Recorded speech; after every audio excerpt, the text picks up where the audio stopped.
Hello, everyone. My name is Saurish Srivastava, and I'm your host on the Dialexicon podcast, where we critically engage in philosophy and correlate philosophy research to contemporary issues. Today, we have with us Professor Rebecca Chan, who is an assistant professor of philosophy at San José State University. They're also the university director of pre-law advising. Although they have explored many different topics, their work lies at the heart of the heart and the intersection of metaphysics and normativity. Hi, Professor Chan. How are you today? I'm doing great. Thank you for having me on your podcast. Thank you for your time and for being here today. Okay, with the introductions done, let's move into our discussion for today, where we're going to be taking a little bit of a deeper dive into your research and your studies and what you personally think about philosophy. Our episode today is specifically about transformative experiences and the philosophy behind them. So let's get started. Although I did briefly introduce you, for our audience that may not know a lot more about you, could you please provide a little bit more information on who you are, your background, and what your relationship is to philosophy, and what exactly philosophy means to you? Yeah, for sure. So I'm Rebecca Chan. I'm an assistant professor at San Jose State University, and this is my 5th year there. Before then, I was a graduate student. I studied at the University of Notre Dame. And going back even further, I guess I've been studying philosophy since I was an undergraduate. Um, let's see. As for my relationship to philosophy, I think that it has always been an area that's interested me. And when I say that, I mean that the questions that philosophers tend to explore and sort of the methodologies they use in like thinking about questions and what it would take to arrive at answers, even if we don't necessarily arrive at definitive ones. That's always been interesting to me going back to when I was a kid. I just didn't know that I was doing philosophy. And I think this experience is pretty typical for a lot of people. So for me growing up, I grew up like in the church and I had a lot of questions about God and whether God exists and like how we could demonstrate this and whether we had freedom if God knows what we're going to do in the future. These were sorts of questions that I was very interested in. And little did I know that they were philosophy of religion questions until I was an undergrad and realized that there are like entire courses and like an entire field of study that's dedicated to this. And so that's sort of how I came to discover academic philosophy and just keep diving deeper into it.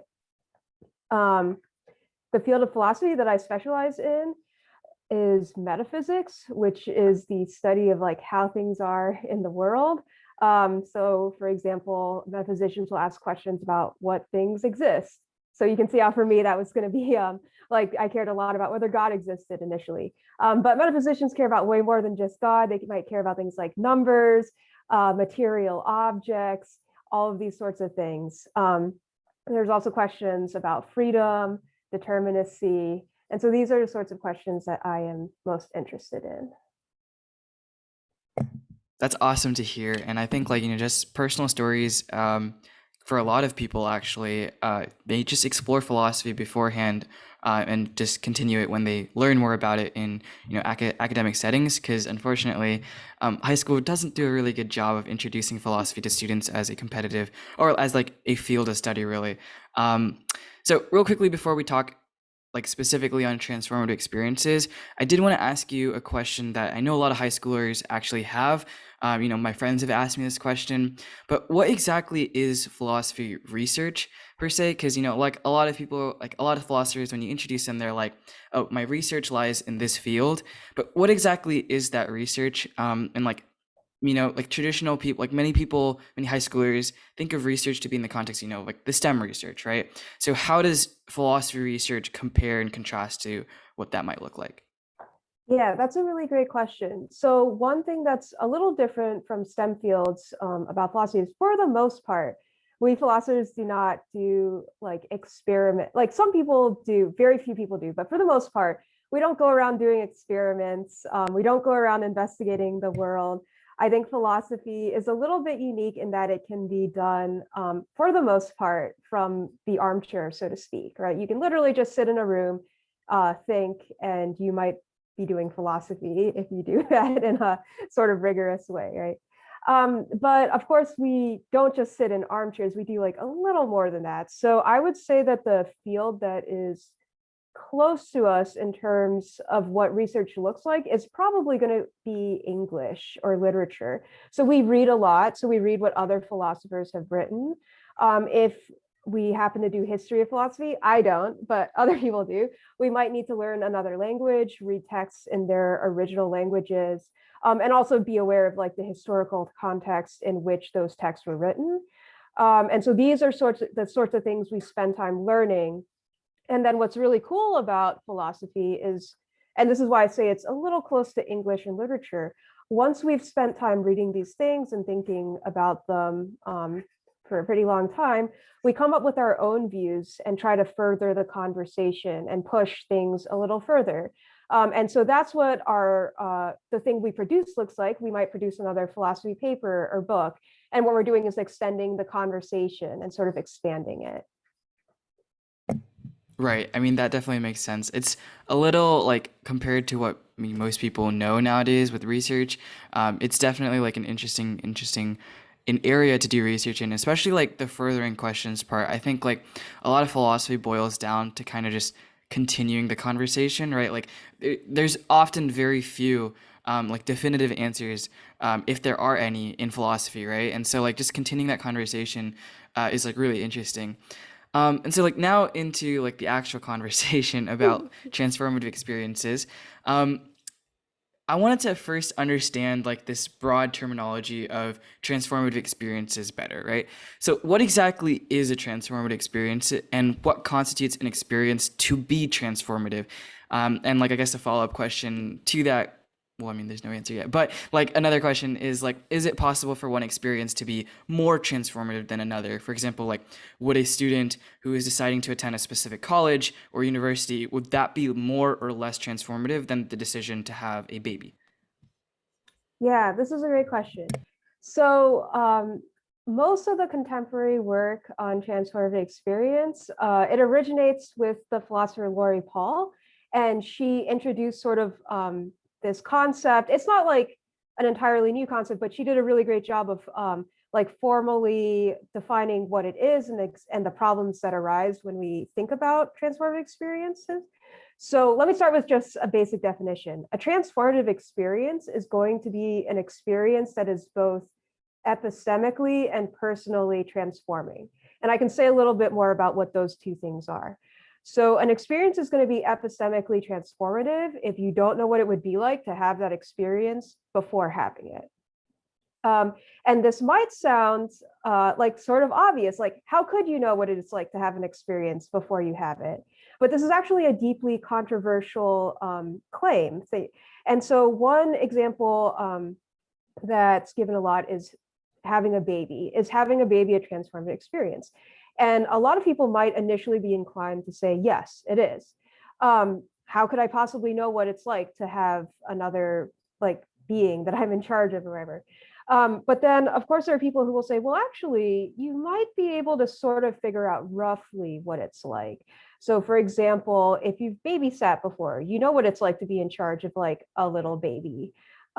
You've observed other people, perhaps, who have had their own children. They can report to you what it's like to have a baby, right? And so there's a lot of debate about whether or not there are any genuinely transformative experiences. Like, is it really impossible to figure out what it's like before having the experience itself? The other aspect, the personally transformative aspect, is that sometimes we have experiences that completely change who we are.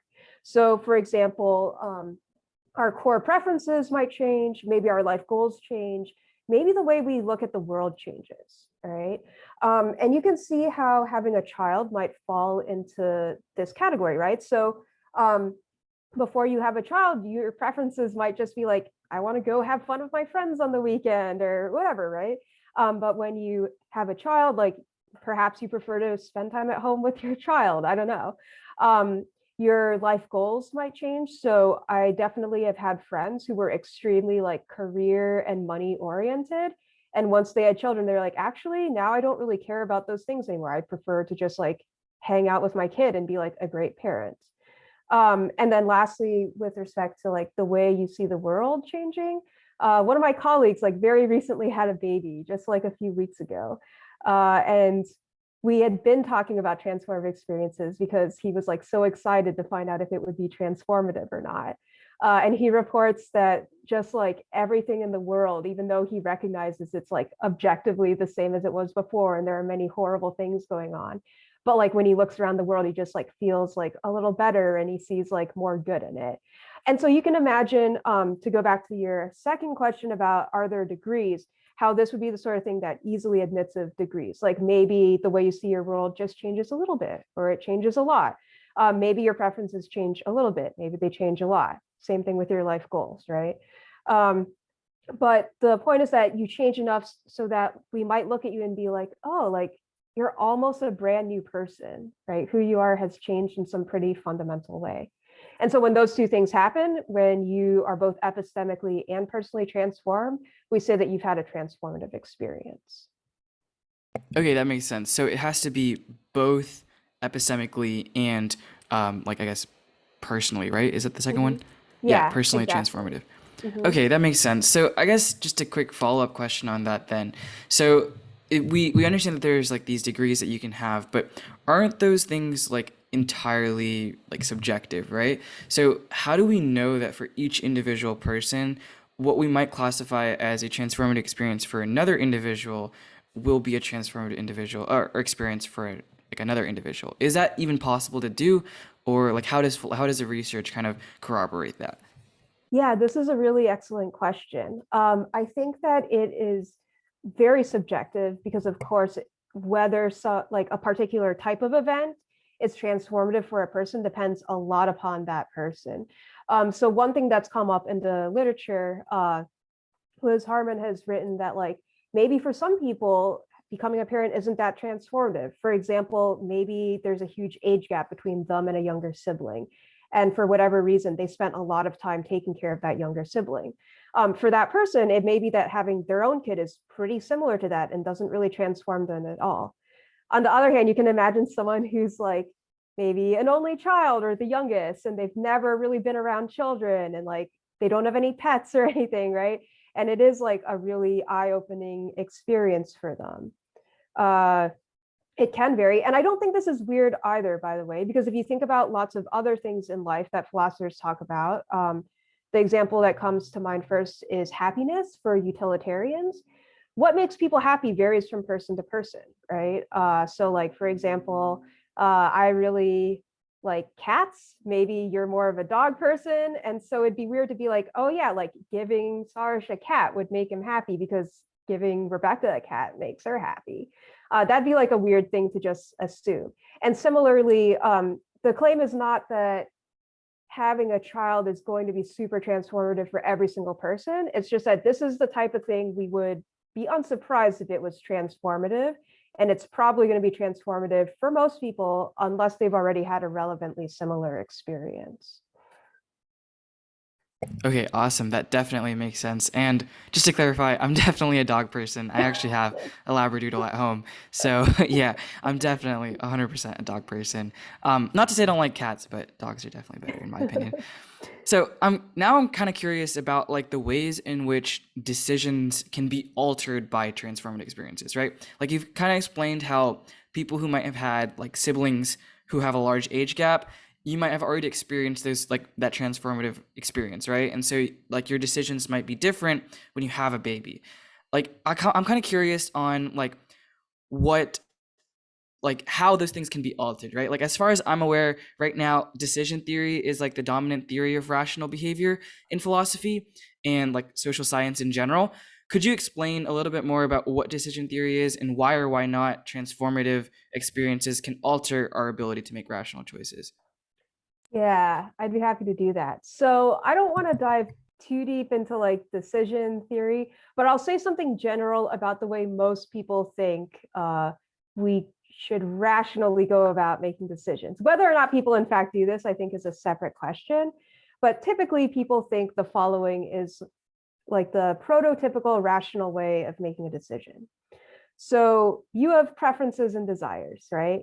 And you want to sort of like maximize the fulfillment of those desires, or you want to have all your preferences satisfied. And the easiest way to think of this, like I know like money doesn't map on perfectly, but just think of it as like most people are pretty happy when they have more rather than less money. And so now you're in a casino and you're gambling, right? And someone offers you the following sort of game. They say, we're going to do a simple coin toss game. If it lands heads, you're going to get $2. If it lands tails, you're going to pay $1. And then now you ask, do I want to play this game or not? And so the standard way you're supposed to go about making this decision is to think, okay, what's the probability, if I play the game, what's the probability that I'm going to win? Well, it's 50% and you're going to win $2, right? So you multiply those together, 0.5 times 2. Then you go, what's the chances that I'm going to lose? Well, it's 50%. So 0.5 times -1, because you'll lose $1. And then you go, okay, so my expected value is going to be 50 cents, basically, right? I think I did the math right. All right, so 50 cents. And then you go, but what if I don't play the game? What's my expected value then? And well, it's basically guaranteed you're not going to win or lose anything. So you're at 0, right? And then you compare the expected values and you go, okay, I can now see that since my expected value for playing the game is higher, 0.5 or 50 cents, I should play the game as opposed to just like staying put. And so people will say, okay, so what you should do is make predictions about the value of the outcome, figure out the rough probabilities of that outcome occurring, and then do basically an expected value calculation amongst all your options. And that's how you decide what to do. Okay, so here's the problem that transformative experiences supposedly pose for this. Go back to the example of having a child for the first time. Well, if that's going to be a genuinely transformative experience for you, you might not know what the outcome is going to be like at all. Like that's what makes it transformative, right? And if you don't know what the outcome is going to be like at all, it looks like it's going to be pretty difficult to assign any sort of value to that outcome. And now it looks like if that's right, you can't do the calculation because when you try to plug in values, there's just no value to plug in. And so the puzzle or the problem posed by transformative experiences is supposed to be, well, now we can't use this standard sort of like maximize your expected value decision procedure because there are just no values to plug into the equation. Right. Okay, that definitely makes sense. So how does that necessarily like alter like the decisions? Is there like a specific way in which those decisions happen then, like through like transformative experiences, or is it just kind of like whatever happens happens after that? Yeah, that's a great question. So there are several possibilities that present themselves, right? One is that, all right, I guess that's right. We don't have any values, and maybe there's not some other way to make the decision. And so now it turns out that we can't make a rational decision. Now, maybe like if you choose to have a child, it's not irrational, but it's just like irrational. So like rationality doesn't apply. Okay. There's another possibility, which is that you go, okay, so we've been trying to think of this in terms of making a decision based on values that we can predict, right? About like how happy we'll be or whatever. Maybe we can't use those types of considerations, but maybe there are other considerations that we can use. And that would be like perfectly appropriate. So some people might think like, does it matter that I like continue my family line? Or other people might think like, does it matter that if I have a child that will contribute to climate change? I don't know, you can like come up with many of these other sorts of reasons that have nothing to do with what it will be like for you to have a child. And maybe on the basis of those, you can choose. And it should be noted that like nothing anyone says rules that possibility out. It's just that it would be sort of a bummer if it turned out that something where the experience for you is so important turned out to be a decision where you can't make it based on what the experience will be like for you, right? The last possibility, and this is the one that gets a lot of attention because the general problem is actually very controversial. Some people say, no, there's a mistake here. Actually, we can approximate roughly what it will be like or roughly what the value of having a child will be for you. And that's all we need to make decision theory work. We just need rough values. We don't need them to be super precise. If we can make like ballpark estimates, that's good enough. How might we do this? Well, we might just like survey people and see how happy they are after having a child. And then you can use that sort of like range of responses to sort of guess where you might fall into the picture, right? Okay, definitely. That makes I mean, that seems like it would have a lot of controversy for sure, just because of like the ranges and everything like that. So I guess actually like backtracking a little bit because I was like thinking about just transformative experiences in general and how you can't kind of you won't know that those things are like there, right? Like you won't like you can't just say I'm gonna have a transformative experience on Monday. Like you can't do that, right? It has to be something that happens like specifically at a time or something like that. So in that scenario, are there different like stimuli that can lead to transformative decisions? Like maybe like a new surrounding or something like just taking the student example, like college or something, like a new environment like college, can that create life changing decisions or encourage life changing decisions to be like the best version of yourself in any possible way? Yeah, I think college is a great example of what we might say is a potentially transformative experience. So all of these, by the way, I should say they're potentially transformative because, of course, we talked about how they might not be transformative for everyone, or there might be degrees of transformation. I do think college is one of them for a lot of reasons. So for a lot of people, if you go away to college to somewhere new, for example, right? It may be the first time in your life you're away from family or friends. You might be in a completely new place, perhaps even a completely new country, right? Um, and I think that a lot of people are not great at guessing how that will go for them. You are also going to be exposed to like a lot of new ideas and learning, right? And so this is another thing that may change, especially the personal aspects, right? So it's not just that you're going to learn new stuff in these new subjects, it's that they may change the way you look at the world. If you just think about how I don't know if protective is the right word, but how concerned people are about children's educations. You can sort of see why the same concerns might apply to people who are going to college, especially young people, right? They're very concerned with how education shapes the mind, right? And so it may be that your mind is shaped in a different way than if you hadn't gone to college. So sorry, I am now forgetting the original question. I just remember I had to do a transformation in school. But yeah, these are some of the ways that going off to college might be transformative. Are there other stimuli that can potentially be transformative or like, obviously like lead or I guess maybe, you know, I actually like maybe even like a wedding or like a marriage or something. Like, is that something that can be classified as like potentially leading to transformative experiences? Because obviously, like there's a possibility that you could have a baby or something like that. Is that something that you can characterize as potentially transformative as well? Yeah, great. Thank you for bringing up the marriage example. That's perfect because there's another feature of this, which is that sometimes the transformations happen gradually, right? So, having a baby is pretty extreme. Maybe going to college is extreme and like sudden. We can think of other cases. So, for example, like maybe going off to war, or maybe if you lose a sense modality like your sight or hearing, or if you gain one, that could be another like sort of instant thing. But there are, of course, these little by little transformations that occur. So you might think of you start dating a person, right?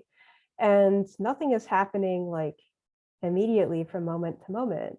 But maybe this person like opens up your world in a different way, makes you feel differently about other people and them. Slowly, like their concerns become your concerns, and so your core like preferences change. Maybe you start envisioning a life with this person, and that's pretty different than what you would do without them, right? And of course, this like grows over years, and maybe like I don't even think it culminates in marriage. Like it keeps going after marriage, right? And so, yeah, these transformations can happen over time gradually. And I think what this sort of demonstrates is the problem is actually a little bigger than we originally thought, because now it starts to look like any small decision, like just going on a date with a person or just like saying hello, right? Could lead to a potential transformation. And now, if that's right, even with the small things, we're sort of like paralyzed in terms of standard decision theory. Some people take this to show that like there is no problem because like of course we can make like these small decisions rationally, but other people are like, oh no, like we got to rethink the way that we sort of like navigate around the world when we're making these decisions. Right, definitely. I mean, I guess like just on this topic of graduality, I guess, for transformative experiences, and this is kind of just out of like personal curiosity. How would like a disease be mapped as like could that potentially be mapped as a transformative experience? And like, is there any difference in having like a disease as a transformative experience as compared to like maybe, I don't know, like birthing a new, like having a new baby or something like that? Like, because obviously those two things are complete polar opposites, right? Like one is like the continuation of life and the other is like the deterioration of life. So like obviously like the spectrum, we understand that there's like a spectrum of like I guess degrees of transformative experience, but is there also like a spectrum for the stimuli of transformative experiences? Yeah, for sure there is. I don't know if you've ever uh, had someone that you know decline, or maybe some of the listeners have.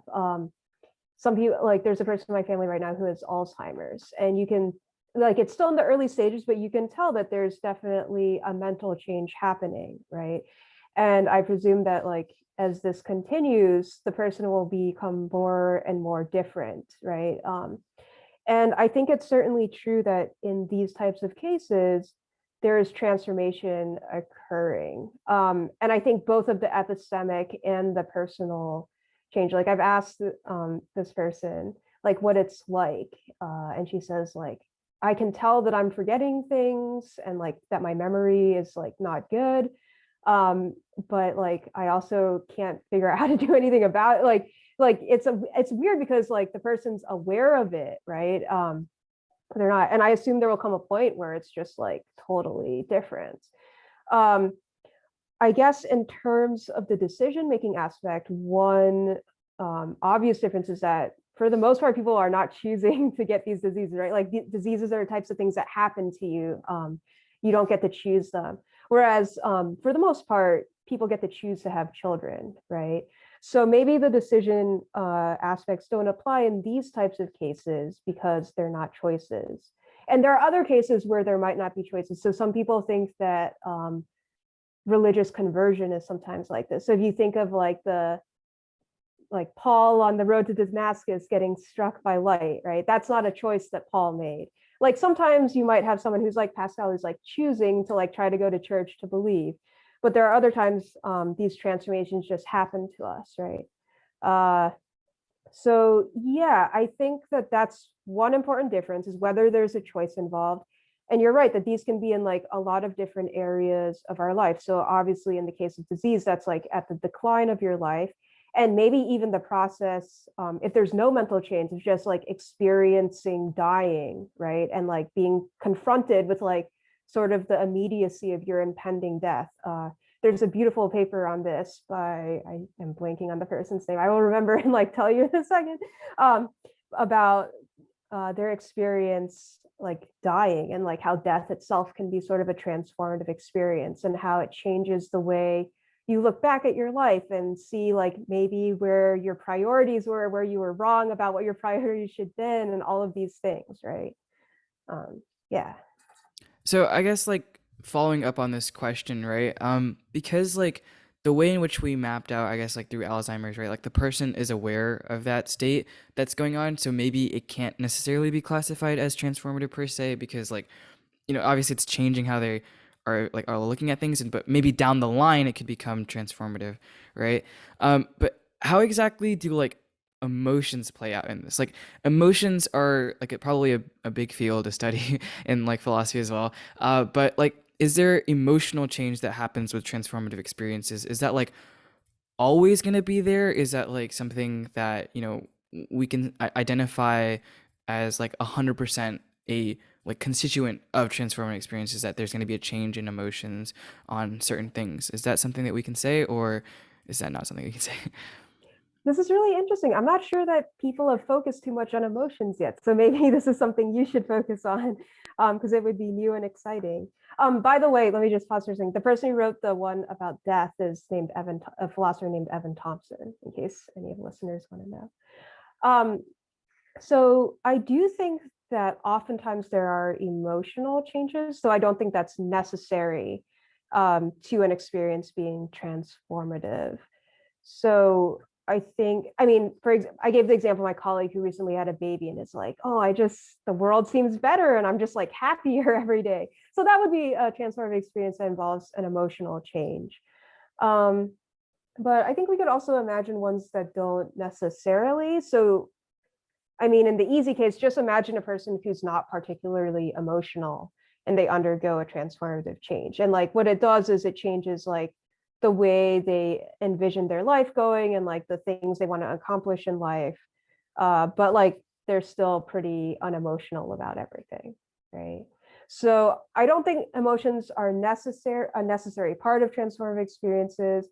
I don't think like having a radical emotional change is like maybe necessary for an experience to be transformative, but it definitely could be, and I could see how they would often go together. Right. Okay. Yeah. I mean, and just along this train of emotions, I guess, because like earlier I did some, I mean, this is just based off of like the psychology course at school. We learned about like the relationship between emotions and like biology, right? Like where it's processed in our amygdala. And so like that had me really curious. This is like earlier on, like I was really curious about like theory of mind and consciousness in Mhm. general. And there's a field in consciousness or like a theory to explain consciousness called neurobiological naturalism, which is like basically a theory of evolution and how over time evolution has shaped consciousness for like beings and also non-beings.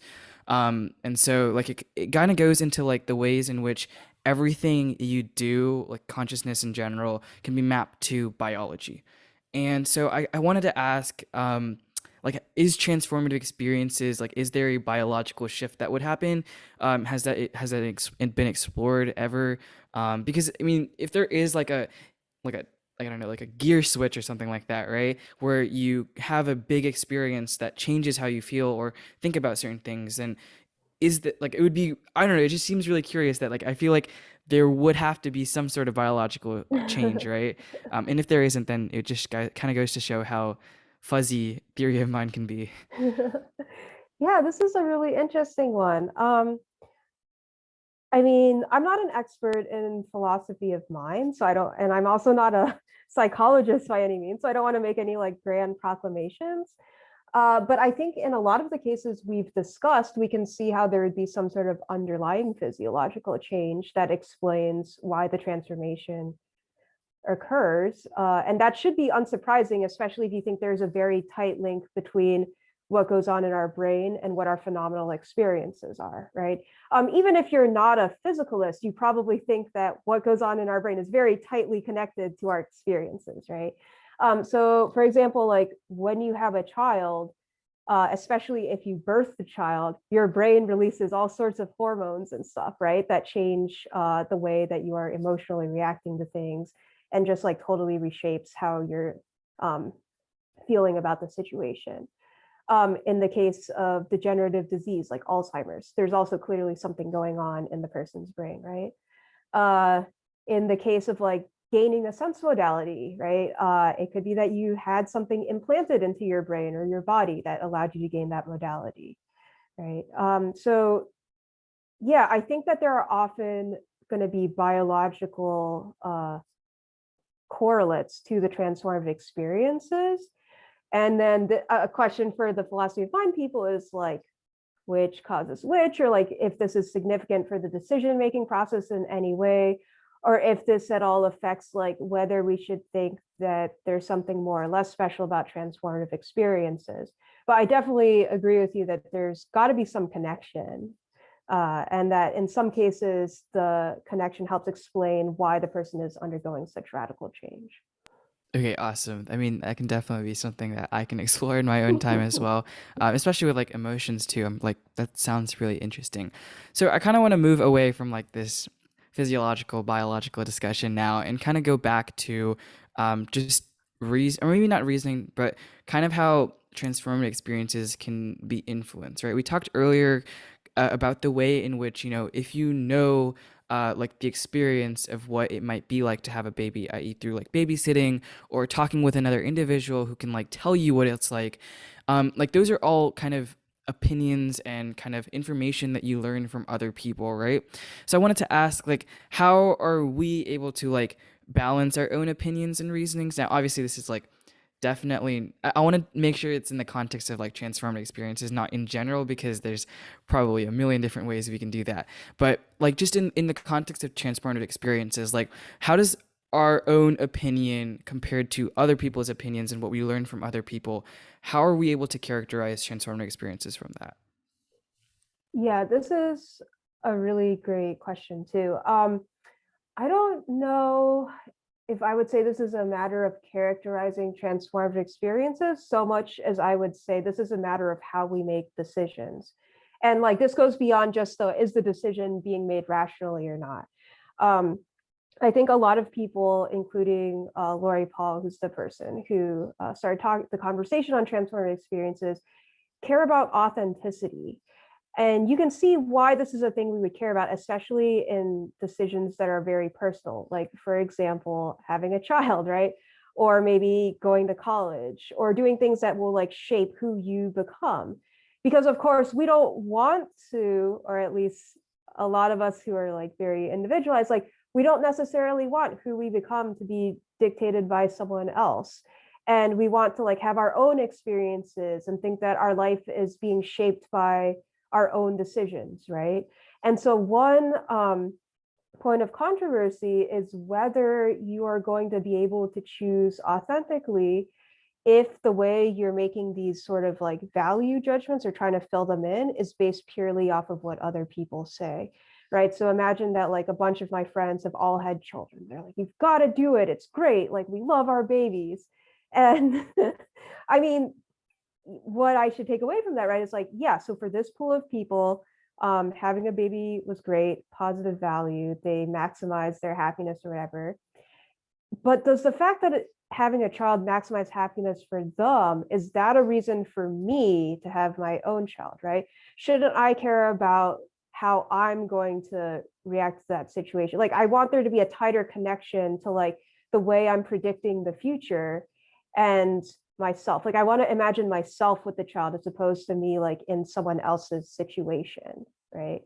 And so there's an important question about authenticity that arises when we think about transformative experiences, because it looks like, especially if you're going to change at the other end of the experience, how is it that you've like decided for yourself as opposed to just like become a different person and now there's like not a tight connection between you and your future self?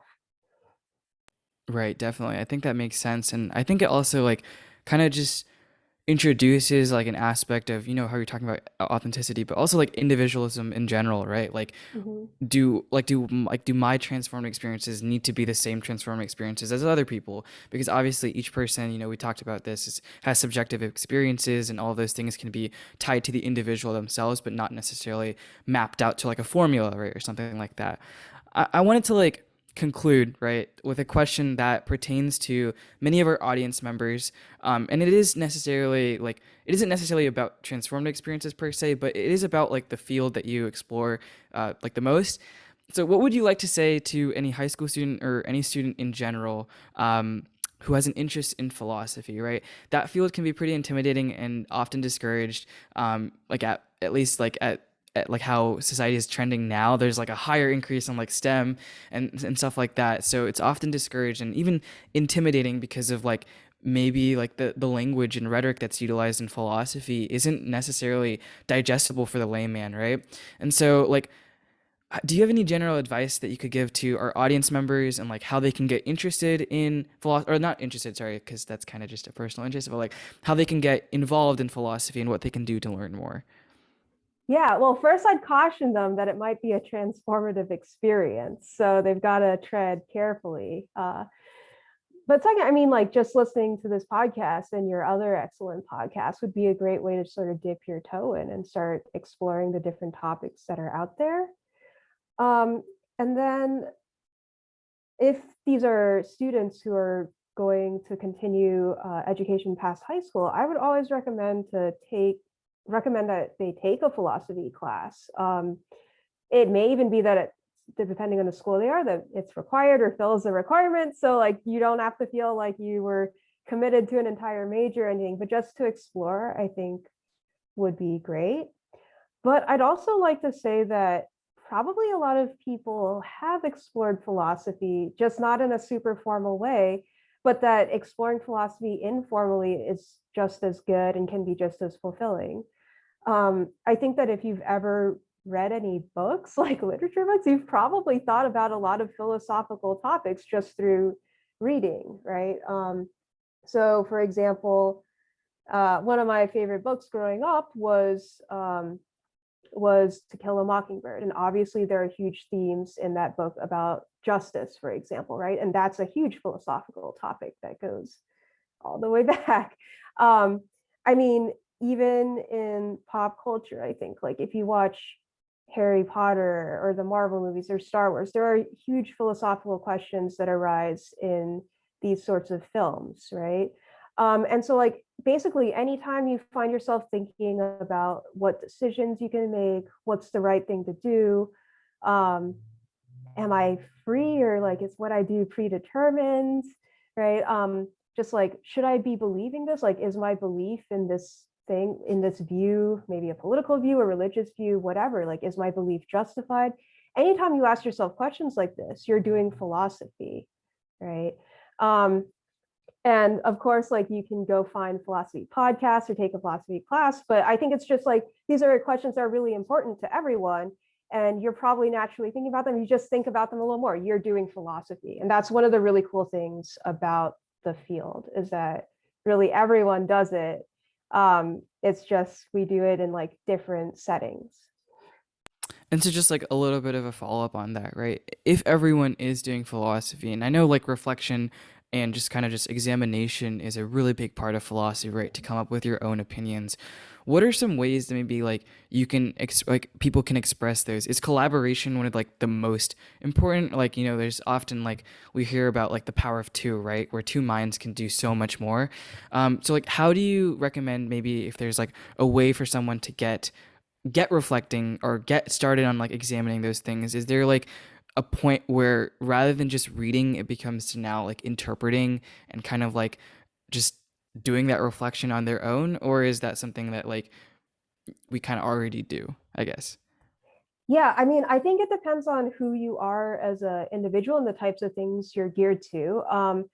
I am not the most enthusiastic writer, but I write a little bit, and I think other people journal and stuff like that. So, you know, anytime you write something, I think that you have thought about it, probably you've processed it in like a way that I think is different and maybe more challenging than just sort of like walking around thinking.